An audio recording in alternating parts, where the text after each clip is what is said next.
Kā tev vispār sākās tas ceļš šajā sporta veidā?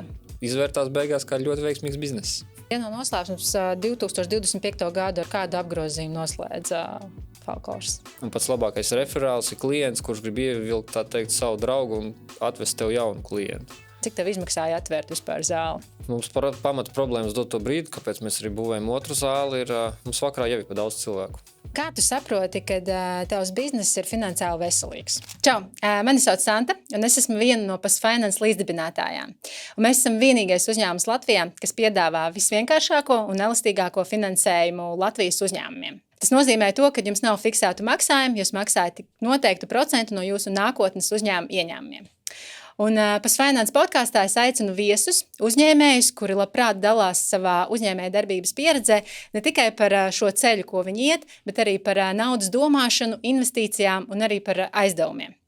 Un šodien pie manis ciemos ir sportists, uzņēmējs un Falkors boulderinga centra īpašnieks Rolands Ruģēns. Sveiks, Roland! Sveiks, Santa! Roland, pastāsti, ko īsti nozīmē boulderings un kāpēc to vienkārši nesauc par klinšu kāpšanu? Boulderings ir viena no kāpšanas disciplīnām. Tā ir kāpšanas disciplīna līdz 5 metru augstumam. Attiecīgi tās ir sienas, kuras ir līdz 5 metriem, kur drošināšana ir matrači sporta, mīkstie. Attiecīgi krītot, tu krīt uz matračiem. Tāpat kāpšanā ir grūtā kāpšana, ir ātruma kāpšana, un tās jau būtu nedaudz citas zāles. Uz doto brīdi Latvijā mēs pārstāvam tieši boulderinga daļu. Un ar ko tā atšķirās no klinšu kāpšanas varbūt īsi? Klinšu kāpšana tā kā būs arī tiešā veidā klinšu kāpšana. Tas nozīmē kāpt klintīs. Okay. Tas ir tieši vairāk ārā.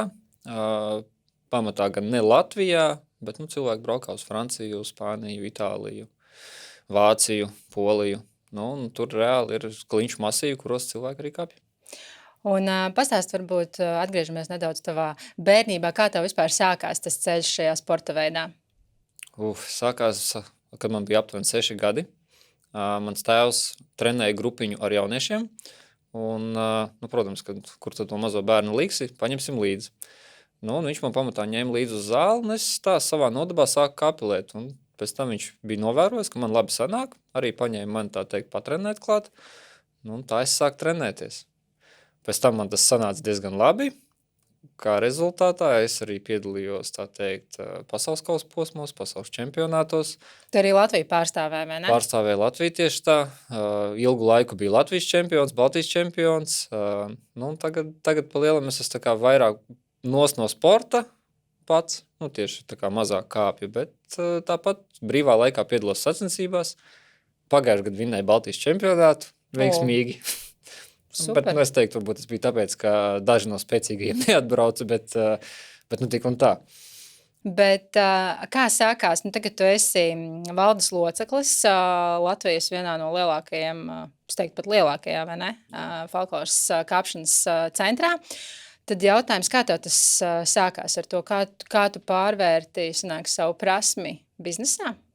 Aizsākums bija to, kad tad, kad es atgriezos sportā pēc traumas, tā teikt, pēc pārtraukuma arī kāpšanā, mēs uzbūvējām boulderinga zāli pirmo Latvijā vispār. Kurā gadā tas bija? Es teiktu, tas bija aptuveni, kad man bija gadi 16. Un, kad man bija gadi 16, tas bija aptuveni 2007, 2008. Un līdz tam tad nebija sanāk? Līdz tam mums nebija tādas boulderinga zāles. Boulderingu varēja kāpt zālēs, kur ir grūtā kāpšana, attiecīgi, kur ir augstās sienas. Mēs vienkārši kāpām pa sienas apakšām, izmantojot matračus. Okay. Bet specializēta boulderinga zāles nebija. Tad teica, man palīdzēja uztaisīt mums to pirmo zāli kopā. Un, principā, es pārvaldīju to.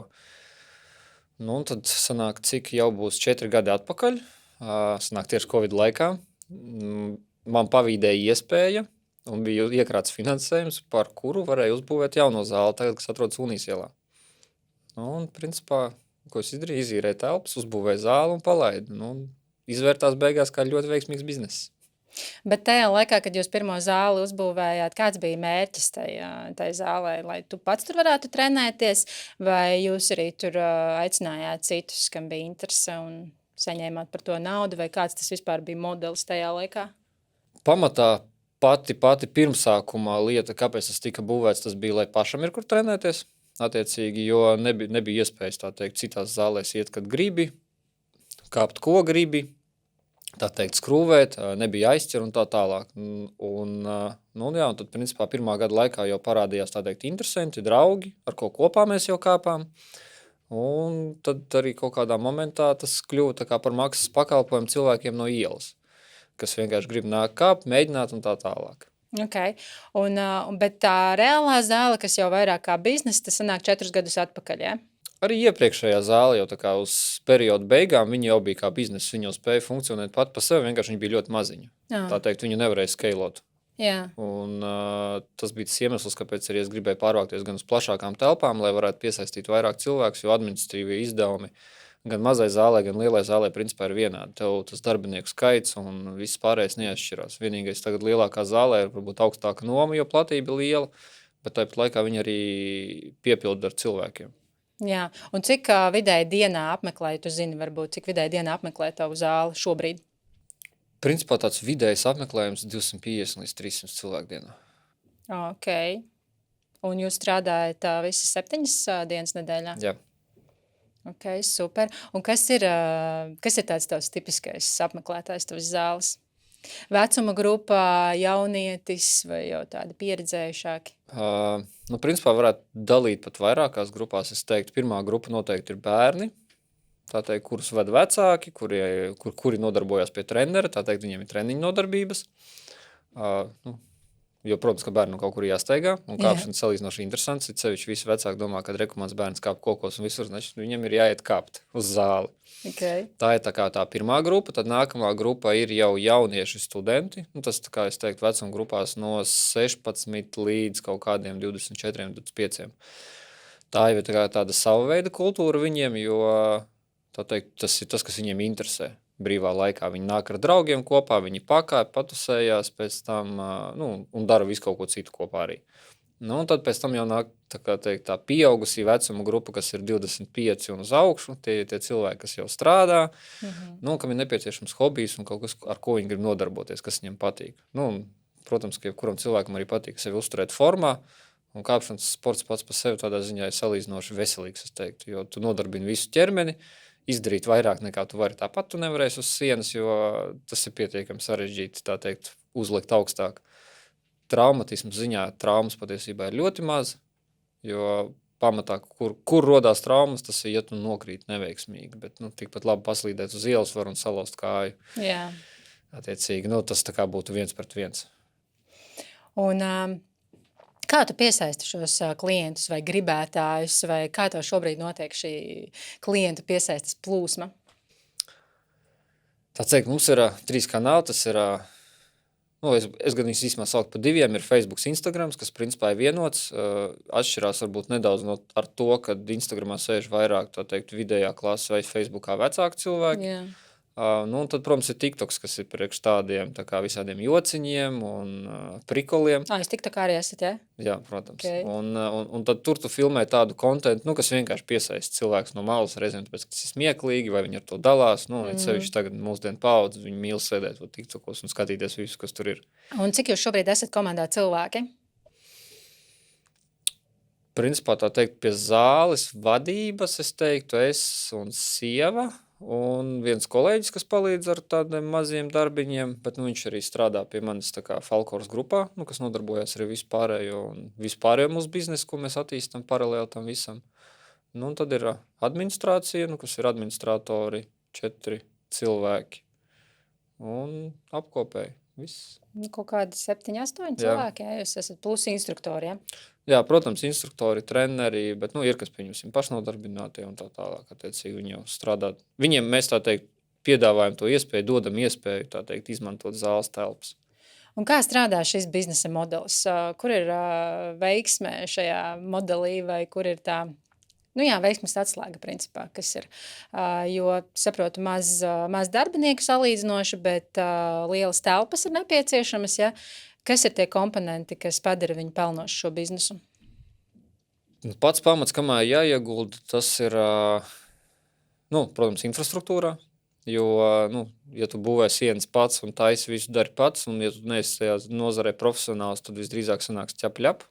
Nu, tava veiksmes atslēga varētu būt, jo tu pats arī ražo, vai ne, tās sienas? Nu, jā, pat cik es biju izbijis būvnieks, nu neizbijis, bet joprojām būvnieks, bet izbijis sportists, tad man ir gan dizaineru komanda, kas to visu zīmē, gan man ir ražošana, kurā es to visu ražoju, gan arī būvniecības sadaļa, kad mēs to visu būvējam paši. Un, nu, tādā ziņā mēs piedāvājam arī citiem klientiem pilnu servisu. Ja viņi grib uzbūvēt savu kāpšanas zāli, pamatā gan tas ir ne Latvijā, bet, nu, pieņemsim, Igaunijā mēs esam diezgan daudz būvējuši Lietuvā, Nīderlandē, Vācijā, nu, un citvietā Eiropā.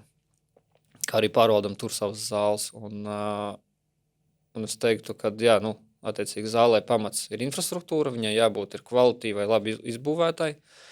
Protams, maršruti, tas ir tas, ko skrūvē uz sienas, pa ko cilvēki kāp, jo tam ir jābūt interesantam, lai kā reiz viņš ģenerētu to TikTok, Instagram kontentu. Okay. Jo, ja cilvēki pie tevis nāk, kā pieņemsim uz mūsu gadījumā, ir jau tagad, kad cilvēki paši grib ielikt sev Instagramā, gan storijos, gan TikTokā, gan visur citur, ka viņi nāk, viņi kāp, viņi kaut ko dara.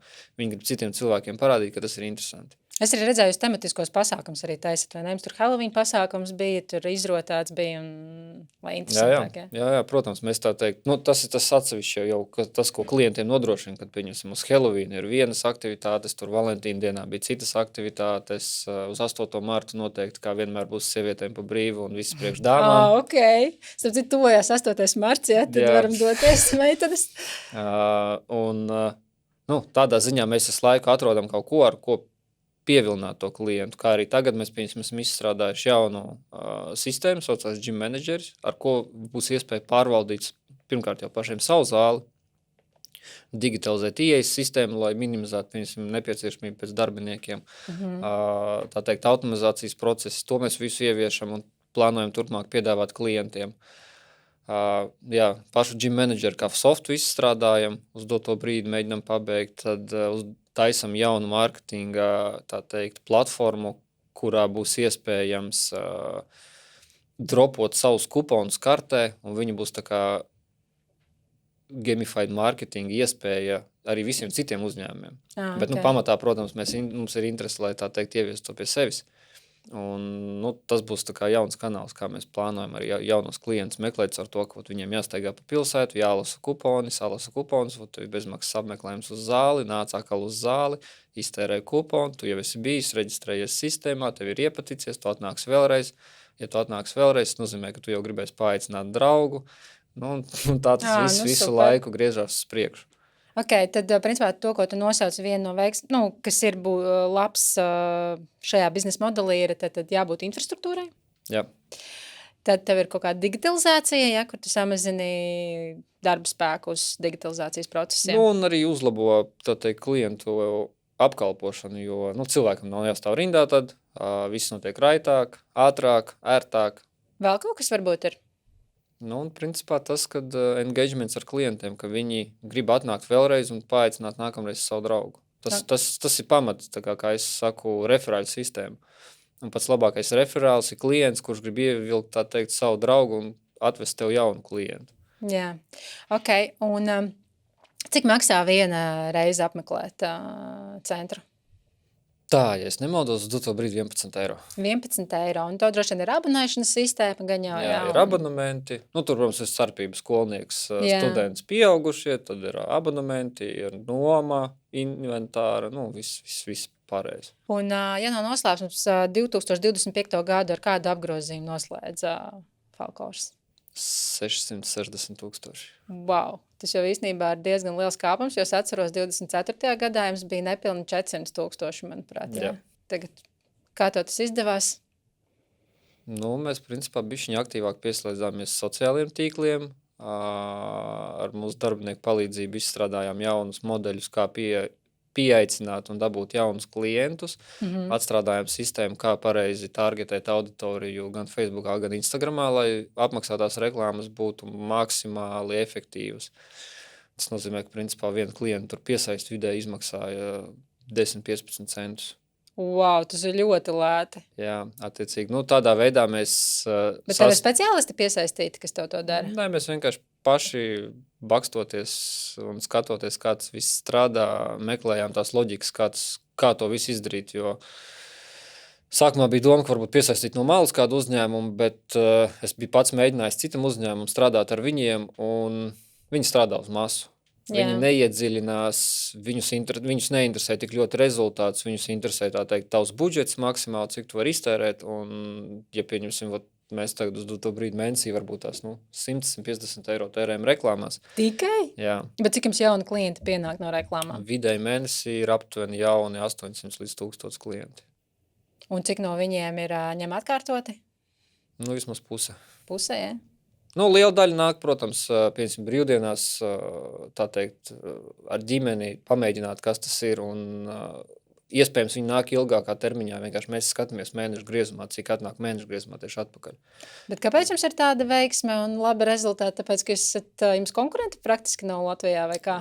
Konkurenti mums ir 2, bet es domāju, pirmais noteicošais tā ir lokācija, otrs noteicošais ir tas, ka ja tu pat ierakstīsi ChatGPT, tad pirmais, kas izleks ārā, esam mēs. Bet jūs ChatGPT apmācījāt uz to vai nē? Bišķiņ viņam palīdzējām, tā teikt. Okay, jā, tagad ir jaunā tendence, jā. Nevis CEO, bet vairāk uz šo ChatGPT.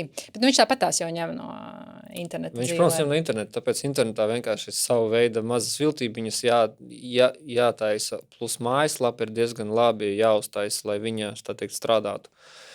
Un jābūt labam trafikam. Un tajā brīdī ChatGPT arī skatās no tiem visiem parametriem, kā tas iet, mums tas trafiks uz mājaslapu ir diezgan liels.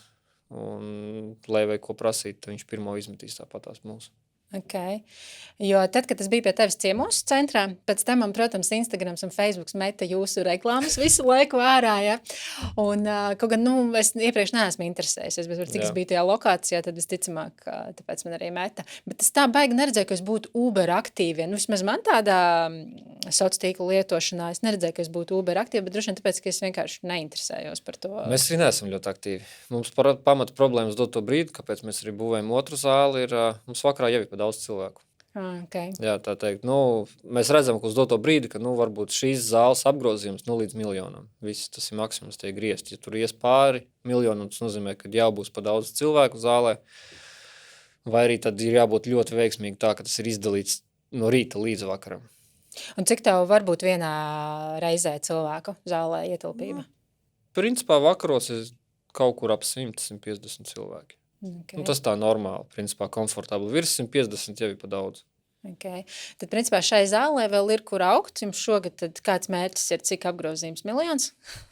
Šogad... Tieši konkrēti Unijas zālē? Unijas zālē, es domāju, 750.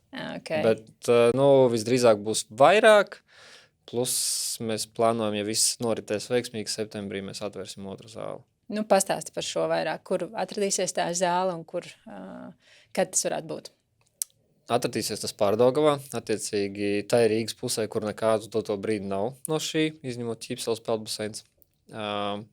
Attiecīgi, mēs gribam būt pirmie tur, protams, šī iemesla dēļ. Tas būs blakus Rīga plazai, Ulmaņa gatvi 2. Un tā būs Baltijā lielākā kāpšanas zāle ar kopējo platību gandrīz 5000 kvadrātmetri. Un cik tā Unijas ielā ir? 1300. Wow, man jau liekas, Unijas lielā ir liela telpa, bet... Jā, attiecīgi jau... tad bez maz vai? Jaunā zāle būs daudz lielāka, attiecīgi arī investīcijas ir daudz lielākas nekā bija šeit. Un, ja viss veiksmīgi noritēs ar visiem būvdarbiem, visām skaņošanām un papīra lietām, kas ir pats sarežģītākais, jo izbūvēt jau ir forši, bet jākārto papīri, un tas ir sarežģīti un ilgi. Tad septembris, oktobris varētu būt, kad mēs būsim jau vaļā. Tā būs milzu super atklāšana un viss nāksiet ciemos. Super, gaidīsim ielūgumu. Bet tad varbūt atgriežamies, tu jau minēji, ka šī zāle izmaksās krietni vairāk nekā iepriekšējā. Cik tev izmaksāja vai kā, kas vispār sastāda izmaksu komponents? Droši vien tās kāpšanu sienas, un visi tie, bet cik tev izmaksāja atvērt vispār zāli? Pirmo. Ko tu atvēri 4 gadus atpakaļ, ja? Jā. Principā, pirmā investīcija bija aptuveni 500 000, ko mēs ielikām, un pēc tam, lai paplašinātos, vēl 200 000. Un kur primāri aiziet tā nauda? Pamatā aiziet tieši inventārā, jo tagad ir sevišķi, pieņemsim, viss finieris ir palicis dārgāks, matrači paliek dārgāk, jo viņi ražojas no poliuretāna, kas ir ķīmija, attiecīgi viss ķīmija paliek dārgāk, aizķeris, kas ražojas no ķīmijas, tās pašas poliuretānas epoksīds, arī paliek dārgāks, un, nu jā, tad viena no dārgākajām komponentēm ir tieši aizķeris, sienas, matrači. Tas sastāda tā kā lielāko investīciju. Nu, un tad, protams, tur remonta darbi, iekopšanas, viss pārējais. Principā 700,000 tev aizgājas to zāli, lai viņu tādu, kādu viņš šobrīd arī ir. 700,000. Ok, kur tu ņēmi to naudu? Kur tev bija nauda? Nu, ilgi strādāju un nopelnīju, tā teikt. Kā tu nopelnīji 700,000? Nu, labi, 500. Es jau ilgu laiku biju, pirmkārt, būvniecībā strādāju. Attiecīgi, protams, ka būvniecības firma visu laiku akumulē to naudu. Bet tu savā būvniecības firmā? Jā. Tev ir tas Falkors grupa, ja? Jā, Falkors grupa, un mēs būvējam, tā teikt, komercobjektus, dzīvokļus, remonti. Un kad tev tas aizsākās biznesa modelis? Tas jau bija, tas viss sen. Principā es sāku būvniecībā darboties gadus 10 atpakaļ. Okay. Tad man vēl bija Klaipēdā metāla konstrukcija ražotne, kuras vairs man nav. Wow! Teikt, es viņu projām. Un, jā, principā pamatā lielākā daļa no ienākumiem bija tieši saistīta ar būvniecību, ražošanu. Un vēl ir tāds, kā es viņu sauc, mākleru starpniecības bizness.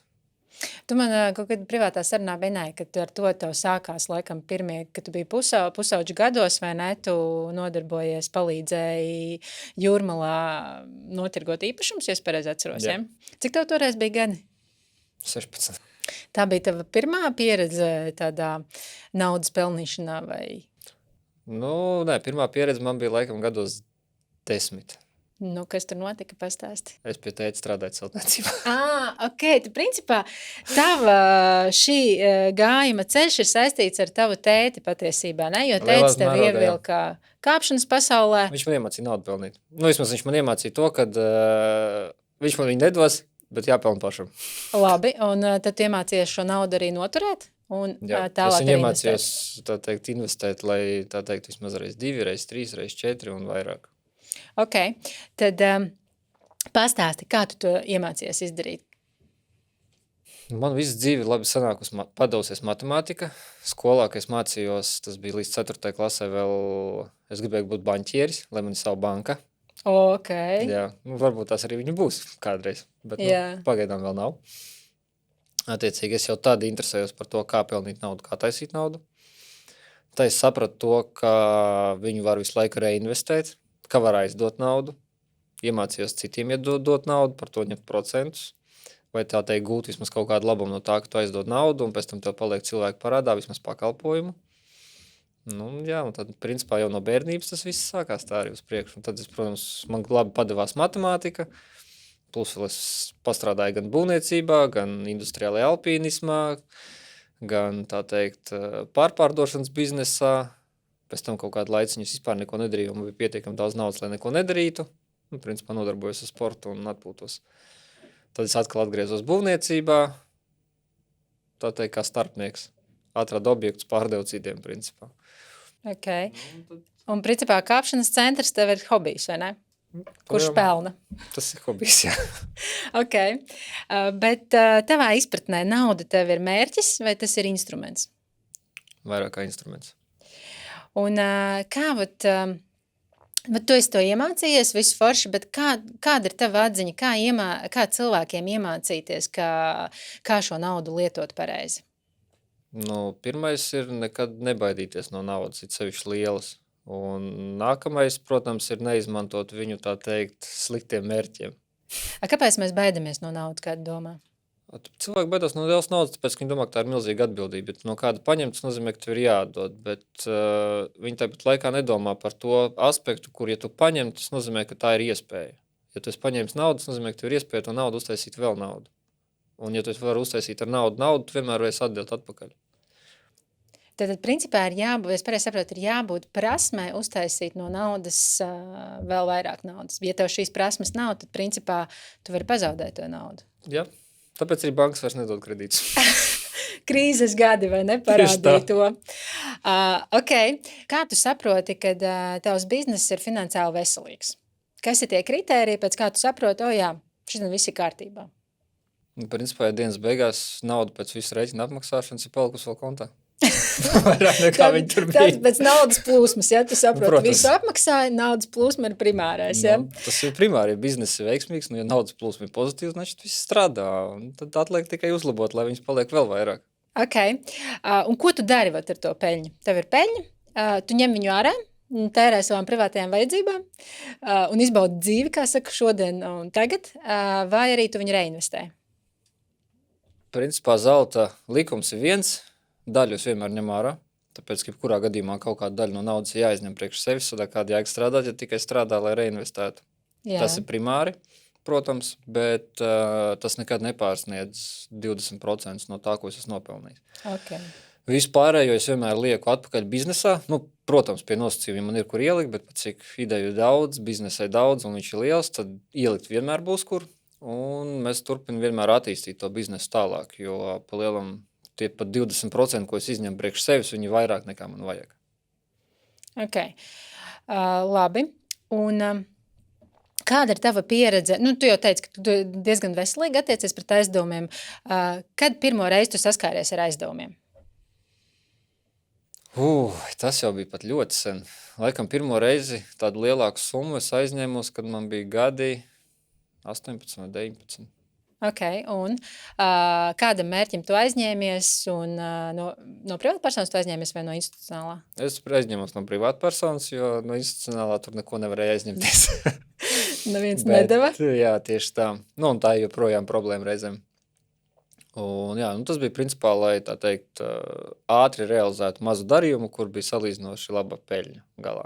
Ok, un tu atgriezi, ja, to naudu, to viss kārtībā, principā. Vai tev bijuši kaut kad tavā ceļā grūtības ar naudas atgriešanu? Es neteiktu, ka ir bijušas grūtības ar atgriešanu. Ir bijušas varbūt grūtības, tā teikt, tieši ar naudas plūsmu, ka tajā brīdī, ka vajag atgriezt, ka tajā brīdī varbūt ir kaut kur pa īsu, bet es, tā teikt, ļoti labi pārzinu to, kā refinansēties. Tai brīdī, kad tu redzi, kad vajag kādam atgriezt, tad tu vari atrast variants, no kā aizņemties, pieņemsim, ja tajā brīdī naudas plūsmā nevar atļauties to naudu izraut ārā. Tā teikt, tā ir tā naudas menedžments, kā es to saucu. Jā, un kā tev ir šobrīd? Es zinu, ka tu ļoti veselīgi attiecies un tu aizņemies naudu, jo tu redzi tajā iespējas. Un tu arī minēji, ka ir grūtības šobrīd arī dažreiz saņemt šo aizdomu no institucionāliem. Pastāst varbūt savu pieredzi. Es zinu, ka tu esi saņēmis aizdomus no bankām. Tad padalies tajā, ar ko tu saskāries, ar kādām problēmām tu saskāries tajā ceļā un ko tu redzi, ko varētu uzlabot varbūt? Pamatā primārā problēma ar banku aizdevumu ir tas, kas ir ilgi. Lai tā teikt, viņu saņemtu, ir ļoti garas dokumentu kaudzītes, kas ir jāpilda, mērķis, kam tu ņem naudu. Bankas joprojām prasa nodrošinājumus, viņām vajadzīgas ir komercķīlas, un attiecīgi viss pārējais, kas izriet no tā. Cik ir ilgi? Principā tas ilgi ir vidēji līdz 6 mēneši. Tas var aizņemt laiku. Tev taču bija, es zinu, tev arī 6 mēnešus tas aizņēma, ja? Plus mīnus man arī aizgāja tik ilgi, kamēr es sakārtoju visu. Tu uz uzņēmumu ņēmi, vai Jā. ne? Pastāsti, kas tur bija, kāpēc tik ilgi, kāpēc 6 mēneši? Sākumā bija ilgi, tā teikt, līdz tai pirmajai izskatīšanai tikt, kamēr mēs sakārtojam, kam tas finansējums varētu būt. Pēc tam ilgi gāja, tā teikt, izskatīšanas periods. Tad nākamais bija, kad izskatīja, sākās visas līgumiskās puses, kamēr to visu mēs sakārtojām. Tad beigās tā katrs solītis ir mēnesis pusotrs, un tad beigās tas mēnesis pusotrs arī izvēršās ilgi. Bet tas bija tas, pieņemsim, pirmais etaps. Uz doto brīdi, kad jau ir salīdzinoši viss sakārtots, ir jau daudz ērtāk. Pieņemsim, tagad jau banka redz, ka mēs gan maksājam procentus, gan atdodam pamatsummu, gan ir regulāri naudas plūsma kontā. Jau ir vieglāk, ka var pazvanīt, pateikt, reku, man ir jauns projekts, tagad vajadzētu atkal nofinansēt, kā mēs varam to sakārtot, un tās lietas jau kustās ātrāk. Bet tāpatās tu ej cauri visam tam, ka rekur ir, pieņemsim, tagad mēs ražošanas ēku sev pērkam, ir ražošanas ēka, ir viņai vērtējums, ir visi dokumenti, lietošanas tiesības uz zemi, un viss pārējais. Tagad, kamēr banka to visu ieliks sistēmā, pēc tam, kamēr mēs aizpildīsim vai pārpildīsim pa jaunam tur dokumentus, tad, kamēr izies kredītkomiteju, tad visu apstiprinās, tad, kad apstiprinās, tad jau varēs parakstīt līgumu atkal, un principā tas viss tāpatās ieilgs kaut kādā brīdī. Bet par kādām summām mēs šobrīd runājam? Uz doto brīdi jau tie 100,000. 100,000, bet tev ir pieredze paņemt no bankas arī mazākas summas, pieņemsim tur 20,000, 30. Tur process ir tāds pats? Es pat nezinu, kā ir pie bankas ņemt mazākas. Nē, es ņēmu, vai ne? Tu tikai no 100 uz augšu. Mazās summas tas ir leasingi, bet leasingi parasti ir 2 dienu laikā es sakārtoju. Bet pamatā, pie bankas tu ej pēc lielākas summas ir sevišķi kā bizness, jo ja man būtu jāņem mazākas summas, es domāju, ka ir daudz vieglāk vienoties ar ātriem kreditētājiem, pat īstenībā uz labiem nosacījumiem, ar ne tik augstām procentu likmēm, kā viņiem diezgan bieži ir standartā. Bet piemēram, tas ir ātri. Jo parasti, ja tev vajag 20,000, tad tas ir steidzami visdrīzākais. Jo tāda liela investīcija, it sevišķi mūsdienās pa 20,000, nesanāks. Jā. Ja tā ņem, un it sevišķi, piemēram, bankas izteiksmē 20,000, nekustamā nenopirks, attiecīgi ķīles tev nebūs. Apgrozāmo līdzekļu finansēšanai, tas nozīmē, ja tu ņem 20,000, tu esi visdrīzākais ļoti maziņš uzņēmums, vai arī tev ir kaut kādas problēmas, attiecīgi naudas plūsma būs visdrīzāk negatīva, vai arī bilancē būs kaut kas negatīvs parādīsies. Tur būs tie aspekti, kāpēc banka vispār neizskatīs to variantu. Un pastāst par to pieredzi, ka tu tās mazās summas esi ņēmis no ātrējiem aizdevējiem, jeb nebanku finansētājiem, un es saprotu, ka tur ir laba pieredze, tad padalies varbūt ar šo. Principā mazas summas es esmu ņēmis pie viņiem, pamatā gan tieši, piemēram, man bija jānofinansē kaut kādi tur mazi darījumi, tur, dzīvokļus pirku, vēl kaut ko, kur pa lielam tu paņem, tā teikt, uz uzņēmumu, it kā uzņēmumu vajadzībām, pieņemsim, nebanku sektora kreditētājus, tur 2-3 vienlaicīgi, un tad, piemēram, nopērst to īpašumu. Un pēc tam tu vari pārkreditēties bankā, dabūt atpakaļ naudu, piemēram, atgriezt ātrāk jau saviem kreditoriem, un tad jau, piemēram, maksāt to bankas naudu. Attiecīgi, tādā veidā tu vienkārši vari reizēm ļoti labu darījumu nofinansēt ātri. Jo, ja tu to visu ceļu iesi banku, tam dzīvoklim pieņemsim, tad visdrīzākais būs tā, ka tas, kas ir pārdevējs, viņš neizturēs. Viņš vienkārši pārdos. 6 mēnešus, vai ne? Jā, varbūt tās tur nebūs 6, bet, jebkurā gadījumā tas būs daudz ilgāk. Un viņš vienkārši var neizturēt. Reizēm ir tā, ka hops, man rītdien ir labs darījums. Hops, man nav kontā tagad 100,000. Davai fiksi apstīšos, kas man iedos 100 štukas. Jā, un es tieši tā gribu arī papildināt tevis teikto, kāpēc Rolands vispār pie manis šodien ir ciemos, tāpēc, ka viņš ir mūsu viens no PostFinance labākajiem klientiem, un Rolands tieši mūsu ātro finansējumu arī izmantoja savā uzņēmēja darbībā, un jāsaka, uzņēmēji, ja tev arī ir nepieciešams finansējums līdz 50,000, tad tu noteikti vari vērsties pie PostFinance, jo mums ir pirmkārtām vienkāršākais finansējums, mums nav nekādu procentu likmu līdzīgi kā banku vai citu sektorā, mums ir vienreizēja izsniegšanas komisijas maksa, kas arī ir šī aizdevuma cena, un atmaksa ir ļoti elastīga, tas nozīmē, ka jūs maksājat noteiktu procentu no saviem uzņēmuma nākotnes ieņēmumiem. Tas nozīmē, ka jums nav fiksētu maksājumu, viss pielāgojas jūsu uzņēmuma ieņēmumiem. Un Roland, pastāsti, kā tev patīk mūsu šis modelis, jo es zinu, ka Latvijā tas ir vienīgais modelis, ko mēs šobrīd piedāvājam. Kā tev kā lietotājiem patīk šis elastīgais maksājums, kad nav fiksētu maksājumu? Man jau principā ir ērti, tā teikt, sevišķi, piemēram, kāpšanas pasaulē, kas tos kredītus ņēma, jo pirmkārt tur ir tā kā regulāri ienākumi. Vienīgais, kas ir priekš manis sarežģītais, tas ir neaizmirst, kad ir jāsamaksā katru nedēļu. Bet mēs tev sūtam linku maksājumu. Jā, bet ar Blue baigi grūts ar tiem linkiem maksāt, vieglāk iet bankā. Bet tik un tā, kā reizēm tu kaut kur skrien, palaid garām, un tad var aizmirsties. Bet pagaidām tā nav bijis. Tev nav tā bijis, tu uzreiz samaksā.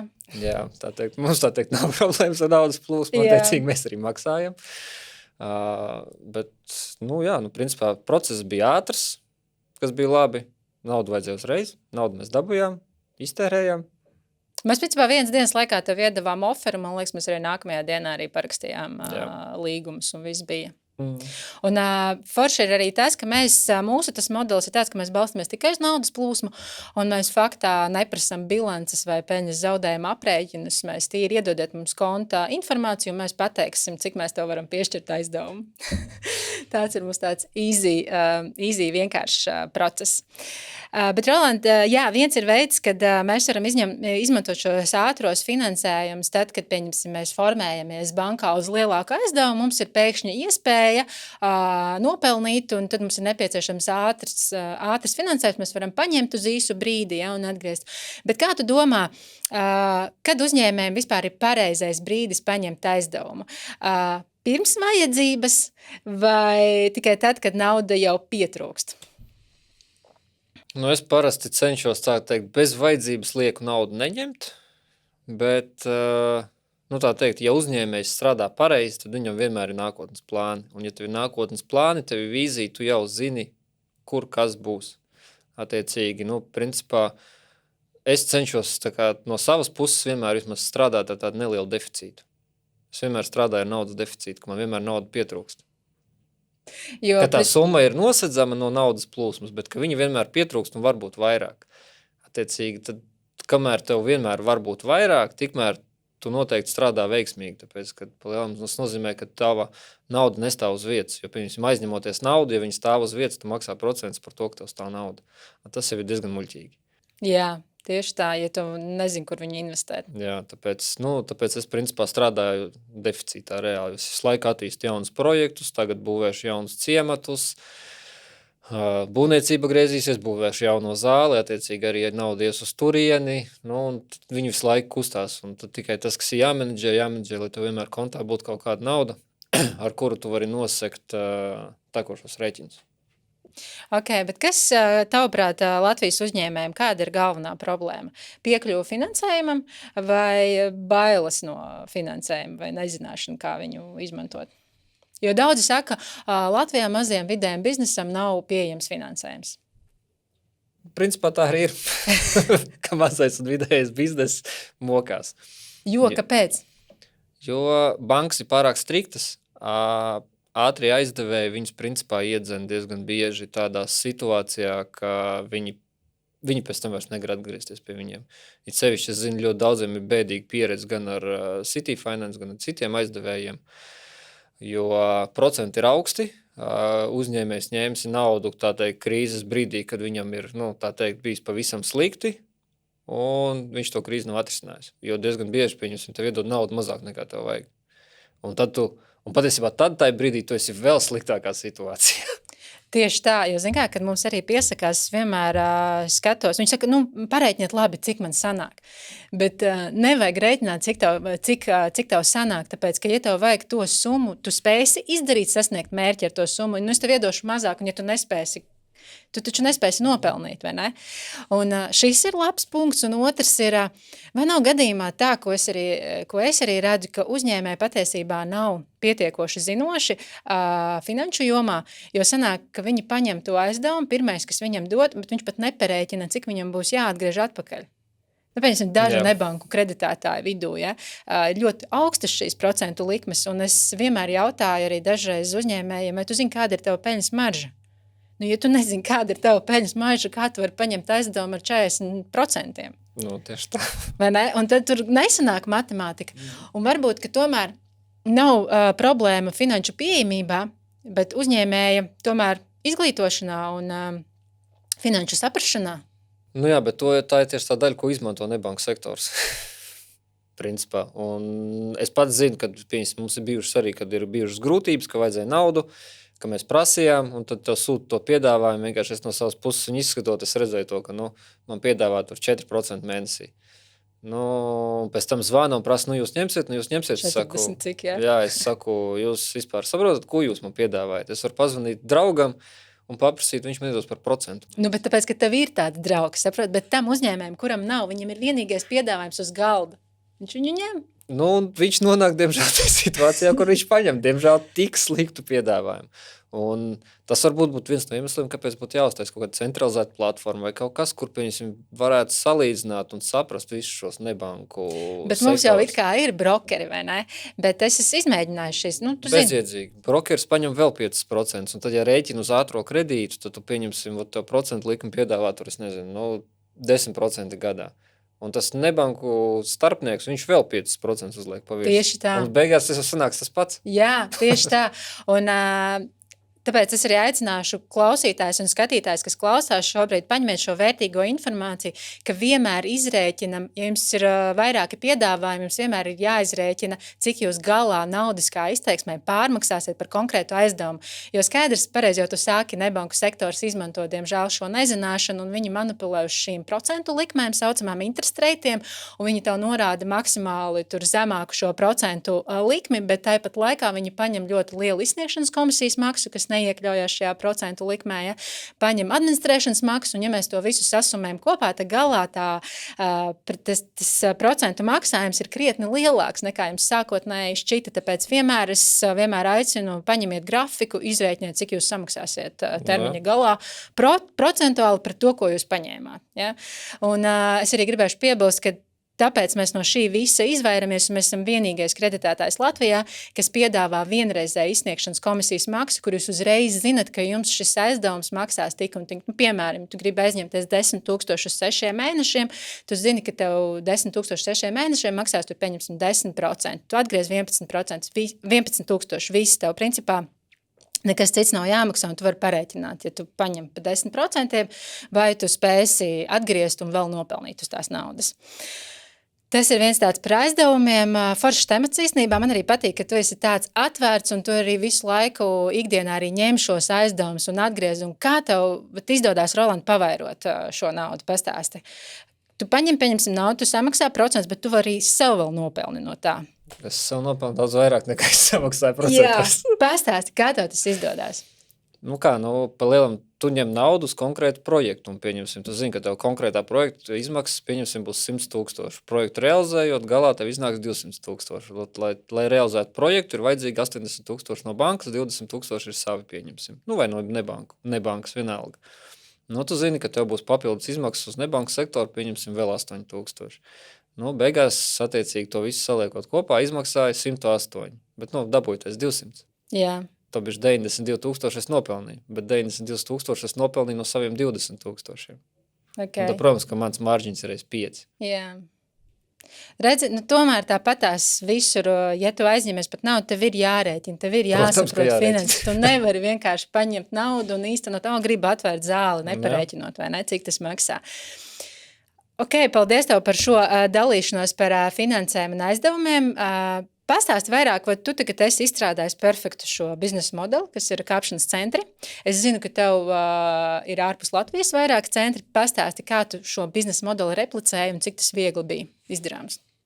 Principā to darīt ir patiesībā pat ļoti viegli, jo es katrā vietā, kur es vēlos atvērt zāli, es atrodu, tā teikt, pārvaldnieku, kurš ar to nodarbosies. Tagad, pieņemsim, arī mēs esam atraduši Lietuvā pārvaldnieku, mēs plānojam atvērt Viļņā, tā teikt, jaunu kāpšanas zāli. Pašlaik tiek meklēta lokācija. Bet tam pārvaldniekam ir kaut kādas daļas uzņēmumā, vai ne? Jā, mēs vienmēr dodam daļas. Viņas ir atkarībā no tā, vai pārvaldnieks ir gatavs investēties. Diezgan bieži tie cilvēki arī ar naudu, kas tieši dzīvo lokāli. Un es vienmēr viņiem prasu kaut kādu līdzmaksājumu, vismaz tur simbolisku kaut vai nezinu tur. Jo, plus mīnus atverat zāli, izmaksās tur 500 000. Tas ir minimums, ko es parasti rēķinu. Un tad no tā 500 000 vismaz, lai 50 000 viņš iedod, pārējo nofinansēšu no savas puses. Es visu uzbūvēšu, izdarīšu, viņa uzdevums tālāk ir savākt komandu. Protams, sākumā es viņu strādāju diezgan ilgi, skatos, cik viņš kompetents, nav kompetents, vispār izveidot komandu, tā teikt, uzsākt to biznesu kā tādu, vai viņš vispār saprot tirgu, vai viņš tajā visā ir iekšā. Un ja es redzu, ka cilvēks, tā teikt, ir ap un par un kopā ar mani uz vienu viļņa, tālāk es no savas puses jau palīdzu ar to, gan kā veidot reklāmas, kā attīstīt zāli, kā veidot akcijas. Mēs ar viņu eksperimentējam, piemēram, kas strādās vislabāk tajā pilsētā. Skatāmies, kas ir mūsu klientūra. Tā teikt, es piedalos tādā vairāk tīri video sazvanā par to, lai apspriest, piemēram, kāds mums ir plāns tālāk, ko mēs darīsim, un dod no savas puses norādījumus. Ok, es gribu, lai mēs izdarām šito, pamēģinām tā. Principā, ja komanda ir spēcīga, tad viņi visu to organizē, un tas modelis tā arī strādā. Bet proporcionāli īpašumtiesības kā dalās? Kā kurā zālē? Man ir dažas zāles, kuri man ir mazākumtiesības jau palikušas. Dažās zālēs vispār pārdevis visas akcijas, it sevišķi tās, kas man bija Krievijā. Tās, kas atrodas šeit, pamatā 20 līdz 50%, dažas, kurās ir 75%. Tev 75 vai? Jā, bet es cenšos. Principā ideja ir tāda, ka es vienmēr gribu iziet 50-50. Lai tas, kas ir lokālais, lai viņam tāpat vismaz ir puse, un jo vairāk Motivācija. viņam ir, jo tā ir viņa motivācija. Es jau jebkurā gadījumā esmu, principā, tajā brīdī jau atpelnījis savas investīcijas. Jā, bet pastāsti no zāles, līdz ko tu investēji zāles tapšanā, kāds laika periods paiet, kad tu atgriezīsi savas investīcijas? Te ir baigi atkarīgs īstenībā no pilsētas, kurā, jo, ja tās ir lielpilsētas, tad tas ir parasti 2 līdz 4 gadi. Mazākās pilsētās, kuras pēdējo investēju, tur jau ir pagājuši 3 gadi un pagaidām atgriezt ir 60%. Attiecīgi, es domāju, vēl gads pusotrs. Līdz 5 gadiem tas ir. Okay. Un cik viegli vispār ir atrast tādus pārvaldniekus uzticamus? Kā tu viņus vispār meklē? Vai tu meklē no savu kontakta loka vai kā tas notiek? Principā es jau visu dzīves kāpes un pa lielu tie pārvaldnieki, es vienmēr skatos, tie ir cilvēks saistīta kāpšana. Viņam ir jābūt kāpējiem kā minimums noteikti, tāpēc, ka ja viņš nav kāpējis, viņš nepārzina kāpšanu, viņš nav skrūvējis, ja viņš neko nav darījis, tad principā viņš nespēs to biznesu pārvaldīt kā tādu. Un ir diezgan bieži, tā kā utopija, ko cilvēks redz, biznesa modelis strādā. Davai es arī atvēršu kāpšanas zāli. Bet atvērt kāpšanas zāli jau nav nemaz tik sarežģīti, ja mēs tā pasmies, kas ir 500 000 uz to investoru rēķinu. Investori ir daudz, naudas cilvēkiem arī ir daudz. Un pa 500 000 tu varam sabūvēt, cik uziet. Tikai ko tu darīsi ar to zāli jautājums. Jo tai pašā Rīgā uz doto brīdi mums ir 3 tādas, kas pilnvērtīgi strādā un ir pieejams cilvēkiem katru dienu. Viss. Es redzu Rīgā, ka vēl ir vieta vismaz 5-6 zālēm. Varbūt pat 7. Tā teikt. Jā, bet tava veiksme saslēgās arī sākumā arī teici, pēc, ka tu pats tajā esi ar visu savu dvēseli un sirdi, tu visu zini un vēl plus tu pats ražo to visu inventāru. Tas ir, es domāju, tā ir arī tava veiksme šajā biznesā, ka tu zini no A līdz Z, plus tavas finanšu zināšanas arī ļoti nodara. Ok, bet kurās valstīs jūs esat šobrīd? Spānija, Nīderlande, Vācija. Tagad iespējams būsim vēl Polijā, arī meklējam telpas. Lietuvā, Igaunija, Latvija. Ko es vēl neesmu nosaucis? Tev bija Krievijā, bet tu pārdevi, ja? Nācās, jā. Dēļ ģeopolitiskās situācijas. Tieši tā, jā. Bet es ceru, ka tas viss kādreiz beigsies, jo tas bija ļoti labs īstenībā tirgus priekš tieši šī sporta veida. Tāpat arī mēs gribējām Baltkrievijā taisīt Minskā. Un arī īstenībā daļā sošās situācijas tur mums tas viss nobremzējās, jo mums joprojām patiesībā tur ir ražošana viena no mūsējām palikusi. Diemžēl, ko mēs nevaram pārnest, tāpēc, ka tā ir specifiska ražošana, un mēs viņu ražojam tur, un joprojām vedam preces pie sevis. Ukrainā gribējām vērt vaļā.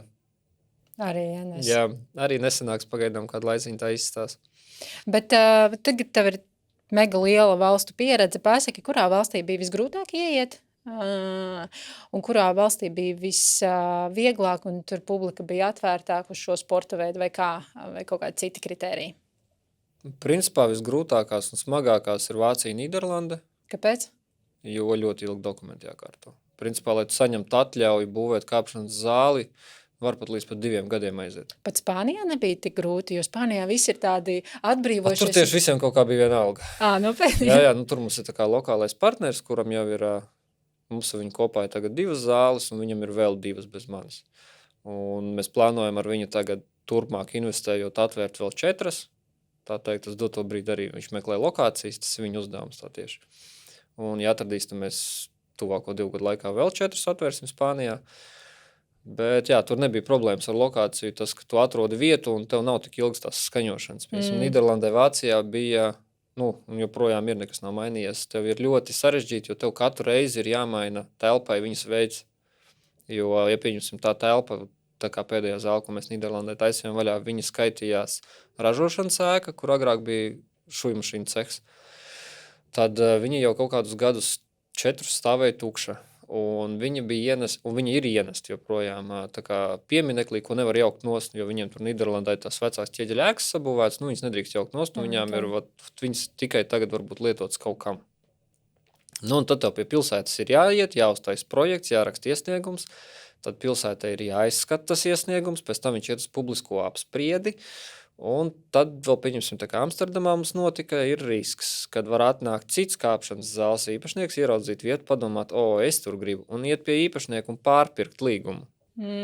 Jo mēs neslēdzam līgumus, kamēr nav saskaņots, ka tur varēs būvēt kāpšanas centru, jo ir bijis, ka mums ir atteikuši. Pieņemsim, tagad mēs arī vienā pilsētā atradām telpas, kur pats smieklīgākais blakus jau ir sporta centrs uztaisīts priekš jauniešiem futbols. Un mēs gribējām kāpšanu taisīt blakus ēkā. Un mums pateica, ka nē, jo ēka ir tikai un vienīgi ražošanai.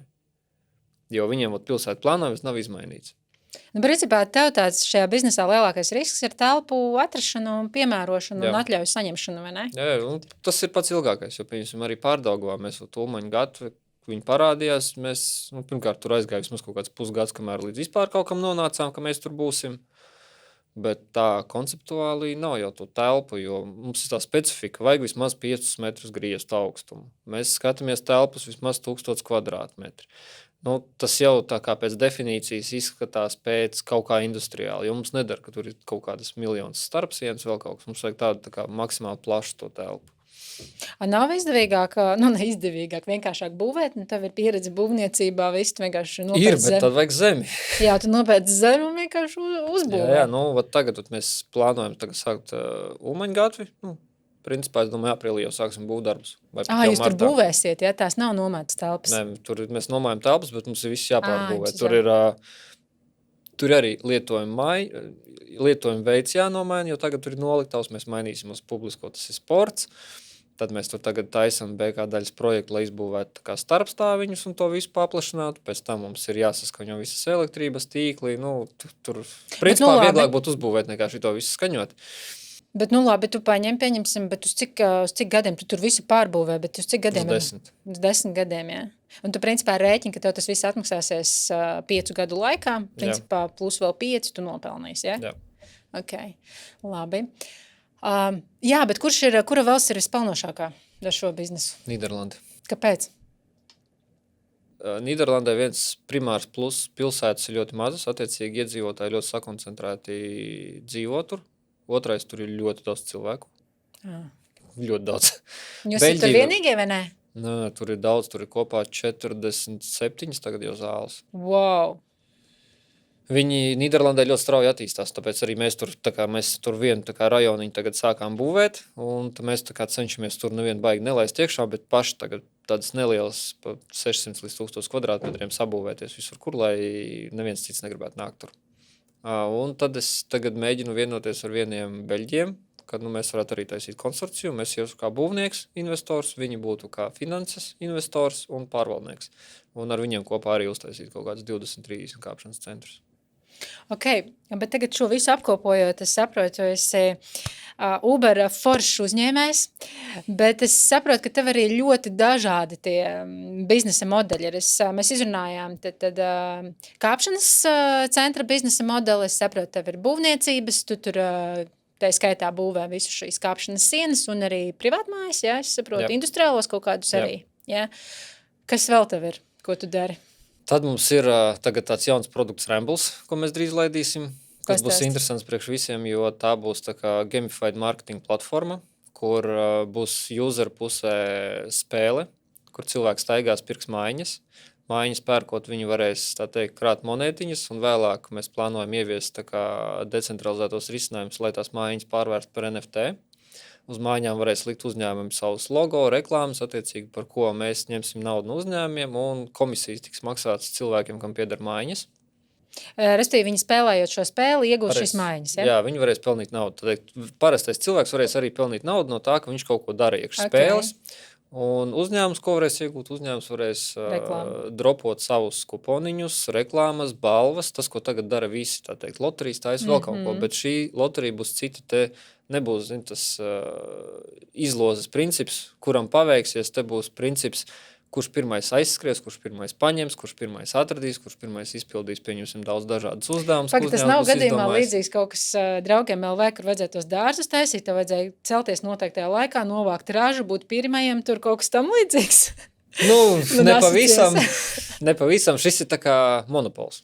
Okay. Ideja ir uztaisīt monopolu, kurš ir, tā teikt, abās pusēs interesants gan spēlētājiem, gan uzņēmumam. Un, uzņēmuma pamatā tāpēc, ka viņš var dabūt jaunus klientus, un kas ir uz doto brīdi, pieņemsim arī, ko mēs redzam kā pamata problēma. Pieņemsim, mēs kā sporta zālē regulāri tur dodam tur dažādām universitātēm vēl kaut ko, pieņemsim, dāvanu kupons, dāvanu kartes, pieņemsim, vienreizējs apmeklējums. Un mēs redzam, ka konversija ir aptuveni, tur 5%. Attiecīgi mēs izdalām tur, 1000 kartes, no viņām atnāk tikai 50 cilvēki. Jo viņus dabūna, tā teikt, na haļavu, un viņiem nav atbildība, nav interesanti. Šeit strādās pēc bišķiņa citu principu, jo kartē tas viss būs salikts, un ja cilvēks būs jau centies, gājis, vācis, meklējis, attiecīgi tas ir 50% no veiksmes uz to, ka viņš reāli pēc tam savācot arī atnāks un izmantos. Bet jūs primāri to mērķis ir izmantot priekš sevis un papildus tie, kas gribēs? Protams, mēs viņu taisam arī kā biznesi jau startā, jau esam paredzējuši, ka, pieņemsim, varēs citi uzņēmumi sākumā bezmaksas to darīt, pēc tam viņi maksās, tā teikt, un tur būs dažādi plāni, iespējas un tā tālāk un tā joprojām.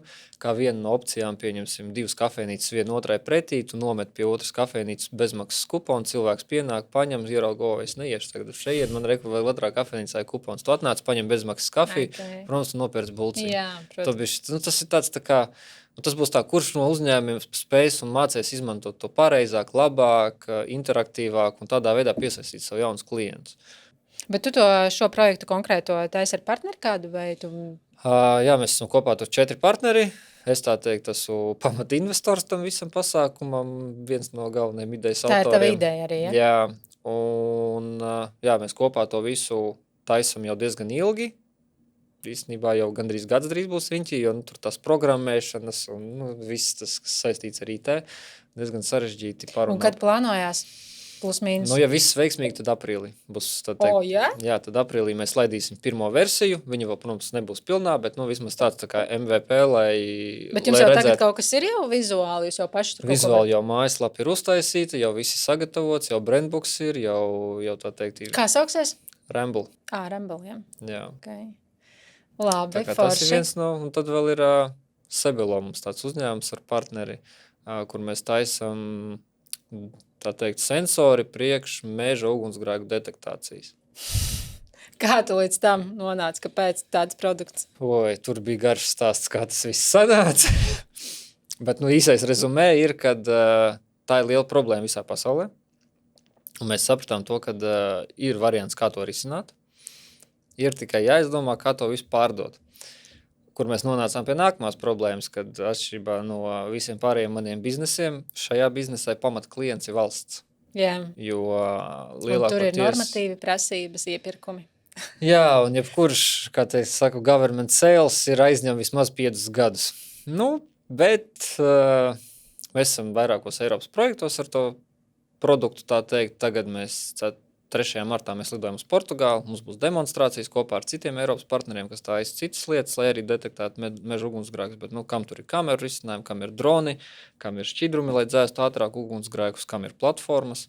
Mēs arī taisam platformu, arī tur mēs projektu dabujām, mēs tagad, tā teikt, taisīsim platformu, kurā varēs pievienot dažādus LoRaWAN sensorus lauksaimniekiem, meža saimniekiem un citiem cilvēkiem. Un tā teikt, tā ir vēl cita niša. Okay. Kurā es nezinu, kāpēc es ielīdu, bet viņi ir interesanti. Bet toties, ja tu dabū tādu valsts iepirkumu, tā ir stabilitāte, savu veidu.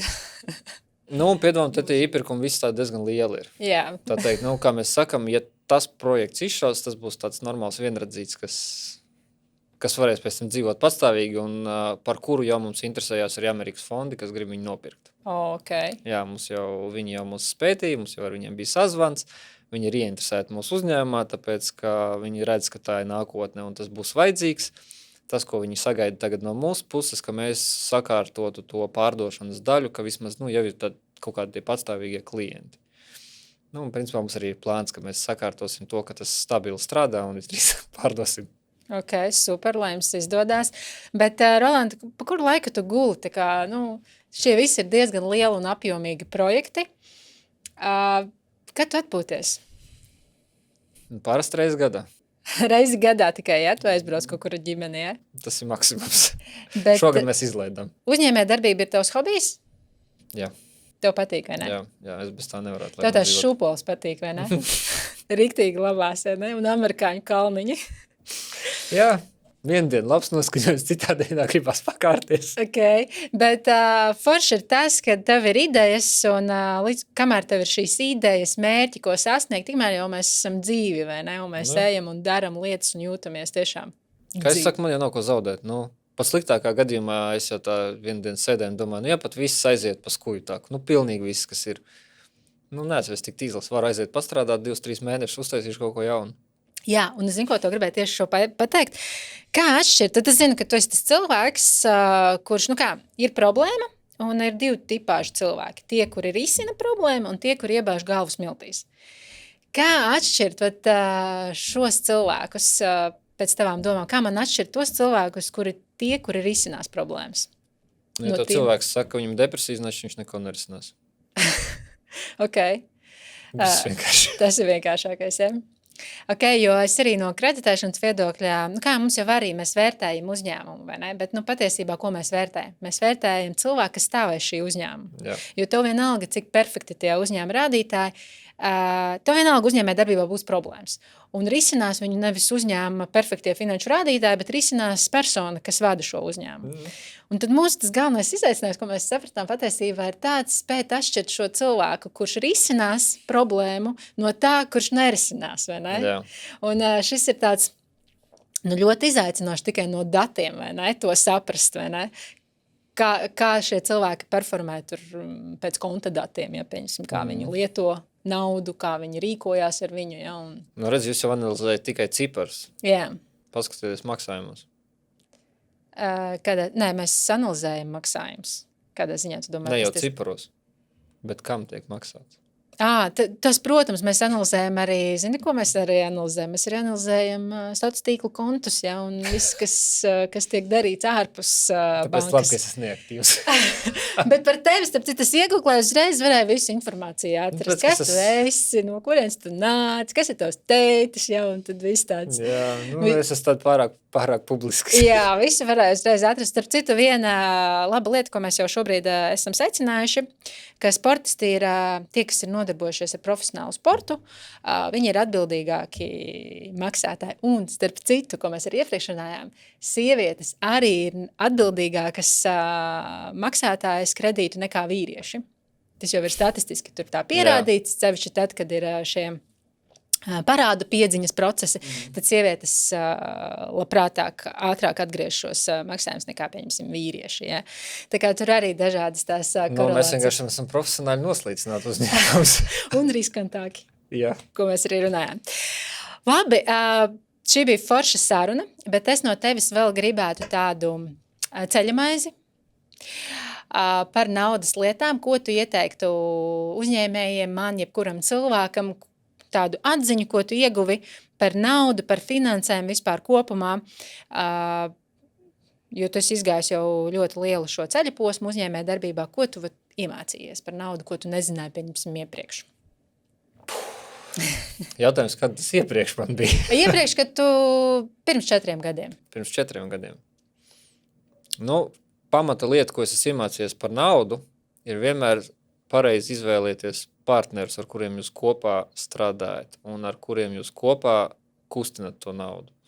Tāpēc, ka tas, principā, ir viens no, tā teikt, izteiktākajiem mīnusiem, ko es esmu novērojis, piemēram, citiem uz doto brīdi. Kad ir problēmas, tad viss pazūd. Un kas ir tas pareizi? Gribētos jau teikt, darīt visu vienam. Jo tā ir vienkāršāk, nekas nav jāsaskaņo, vai ne? Turpat ne pa skaņošanu. Zin kā, pats izdarīja, pats kļūdējies, pats nes atbildību, bet laikam pašā startā ir jāsadala atbildības. Ka primāri noteikti pareizi būtu jau pašā startā nolikt atbildības, ka, pieņemsim, ja viss iet pa skuju taku, tad viss proporcionāli dala problēmas. Vai ne? Atbildības. Jā, jo es esmu novērojis, gan man tā ir bijis, gan citiem, kad viss aiziet pa skuju taku, tad pēc tam kāds pats pa sevi cipnu. Pamatā, kad tā ir gadījies, tad es parasti esmu tādā ļoti smagā mīnusā bijis. Bet, vienkārši otru reizi tā vairs nedarīsi. Un arī droši vien procentuāli, kā tu sadali, kā vispār notiek uzņēmumā lēmumu pieņemšana, tas arī droši vien ir būtiski, vai ne? Jo Es dzirdēju, viens uzņēmējs teica, dalījās pieredze, ka vissliktākais gadījums, kad divi draugi satiekās un uzņēmums 50/50. Jā, tāpēc, ka neviens neko neatbild no vienas puses. No vienas puses neviens ko neatbild, un no otras puses nevar pieņemt nekādu lēmumu, principā. Ja nav atrunāts citādi. Jā, pat jau pamata starta problēma ir no vienas puses, es visu biznesu būvēju uz uzticības, protams, pamatu, bet uzticība viens, dokumentāli, protams, ir otrs sakārtot, bet, ir jāmeklē tie cilvēki, ar kuriem tu vari strādāt, kuriem var uzticēties un ar kuriem nav šīs pēc tam sarunas, kad, zini, es tur sarunāju šito, un tad otrs saka, iepriekš, kam tu to darīji, un tā tālāk. Man tādas vienkārši bijuši ir gan federācijās sportā, kur no sērijas, es gribu kaut ko darīt, un pirms tu kaut ko dari, tev vajag visiem atļaujas prasīt, vai vēl kaut ko, vai piemēram arī tagad vienā citā biznesā, arī mēs tur esam 4 tie partneri. Es neiešu nevienam, neprasīšu tur, atļauju vai kas kādu runāt. Es vienkārši iešu, darīšu, bīdīšu, tāpēc, ka, es jau redzu, kas ir jādara. Jā, mēs visu izrunāsim kopā, pieņemsim, kādi ir plāni, es pastāstīšu, kādas ir idejas, bet es tik un tā iešu pats un bīdīšu. Un tad vienmēr es saku, vajag meklēt tos cilvēkus, kur ir tik tādi paši, kur var izrādīt iniciatīvu, kur ir gatavi iet un kaut vai nošaut kādu par to, ka, tu vajag darīt. Protams, nevajag nevienu šaut. Bet kā tu atrodi šos cilvēkus? Baigi grūti. Grūti, vai ne? Ļoti grūti. Bet kas ir tas, ko tu jau esi sapratis? Kādi ir red flagi, varbūt green flagi? Kas ir green flagi, kas liecina, ka tu ar šo personu būtu tā kā pa ceļam? Zini, kā es teiktu, tas, kas ir gatavs ar mani kopā būt nabaks, tas būs arī gatavs ar mani būt kopā no bagāts. Forša. Super. Un es tev pilnībā piekrītu. Cilvēkiem, ar kuriem jūs veidojat projektus, komandas, ir milzīga nozīme, kā šis projekts attīstīsies, jo patiesībā arī jebkurā uzņēmumā un jebkurā startupā, svarīgākais būs nevis tava ideja, bet cilvēki, kas nesīs šo uzņēmumu, jo viss būs atkarīgs no tā, cik viņi būs spējīgi izturēt šos grūtos brīžus, vai ne, šīs problēmas un kā viņi viņas risinās. No tā būs atkarīga arī veiksme. Super. Paldies tev, Rolanda, par šodienas vērtīgo sarunu. Man īstenībā ļoti patīk ar tevi komunicēt, jo tu esi tik pieredzes bagāts, un es ļoti novērtēju, ka tu atnāci šodien un dalījies ne tikai ar mani, bet arī ar mūsu klausītājiem. Un Rolands ir tas cilvēks, no kā noteikti ir vērts paņemt viņa atziņas un ņemt vērā, tāpēc, ka viņa pieredze, kā jūs redzējāt, uzņēmēja darbībā ir liela un starptautiska. Un paldies tev, Roland, par šīs dienas sarunu. Bija super vērtīgi, un es ceru, ka arī mūsu klausītājiem noderēja. Un, ja jums patika kāda Rolanda vai mana atziņa, droši iekomentējam komentārā un sekojam līdzi PostFinance podkastiem. Un, ja jums ir nepieciešams finansējums, ātrs, elastīgs un vienkārši, droši PostFinance mājaslapā piesakamies un mēs izvērtēsim vienas dienas laikā. Paldies! Super, paldies tev!